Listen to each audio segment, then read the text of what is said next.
बिस्मिल्लाहिर्रहमानिर्रहीम। अस्सलाम वालेकुम दोस्तों, क्या आप इस बात से परेशान हैं कि आपको नौकरी नहीं मिल रही?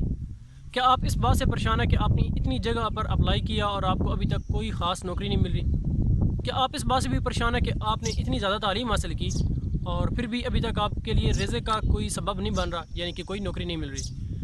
तो दोस्तों, जो आज मैं आपको बात बताने वाला हूँ, यानी कि एक ख़ास सूरत बताऊँगा जिसके पढ़ने से, और एक ख़ास लम्हा बताऊँगा कि जिसके ख़ास लम्हा बताऊँगा कि जब आप दुआ मांगेंगे तो आपकी कोई भी दुआ रद्द नहीं होगी।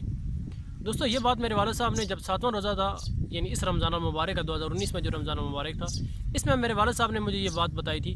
तो जब मैंने इस पर अमल किया तो तकरीबन अभी 50 के करीब दिन हुए, 40 से 50 के दिन करीब दिन हुए, तो मुझे अल्हम्दुलिल्लाह नौकरी मिल भी गई है। हालांकि मैंने अप्लाई 4-5 माह पहले किया था, मगर 2-3 दिन पहले मुझे इस बात की मैसेज आया कि you are selected in Pakistan motorway. तो दोस्तों, अगर आप जो वालिद साहब ने मुझे वजीफ़ा बताया था वो ये था कि आप सूरत वाक़या दिन में एक दफ़ा कम अज़ कम पढ़ो, और क्योंकि सूरत वाक़या का जो सूरत नंबर है वो 56 है और वो सूरत रहमान के बाद आती है 27वें पारे में। दोस्तों, अब मैं आपको बताता हूँ कि मैं उसको दिन में पूरा नहीं पढ़ सकता था, क्योंकि मैं अच्छे तरीके से कुरान पाक पूरा पढ़ा हूँ, कई दफ़ा ख़त्म भी किया है, मगर मुझे उसमें ना पढ़ने में थोड़ी मुश्किल आती है। तो मुझसे जितना हो सकता था तो मैं इतना पढ़ा। मैं तकरीबन हर नमाज के बाद मैंने उसे पढ़ा, और कुरान पाक में भी जिक्र है कि तुम कुरान पाक इतना ही पढ़ो कि ठहर ठहर के पढ़ो, और इतना पढ़ो कि जितना तुम्हें अच्छा लगे, यानी कि तुम्हारे लिए आसानी हो। उसके बाद दोस्तों, अगर आप सूरत वाक़या को दिन में एक दफ़ा पढ़ते हैं तो इसकी इतनी फजीलत है कि आपके लिए नौकरी के सबब पैदा हो जाएंगे। अल्लाह ताला की तरफ से आपके लिए रिज़्क़ की फरमानी यानी आमदन आना शुरू हो जाएगी।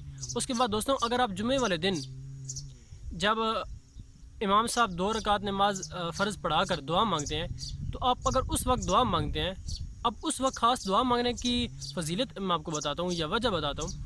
वो ये कि आपने एक हदीस से मशहूर हदीस से पाक है कि आपने सुनी होगी कि हज़ूर पाक सल्लल्लाहु अलैहि वसल्लम ने फरमाया था कि ए लोगों, अगर तुम्हारी दुआ के साथ 40 मोमिन आमीन कह दें तो तुम्हारी वो दुआ कभी रद्द नहीं होगी। इसके अलावा और भी बहुत सारे मौके हैं, मगर हज़ूर पाक सल्लल्लाहु अलैहि वसल्लम ने फरमाया था कि अगर तुम्हारी दुआ के साथ 40 मोमिन आमीन कह दें।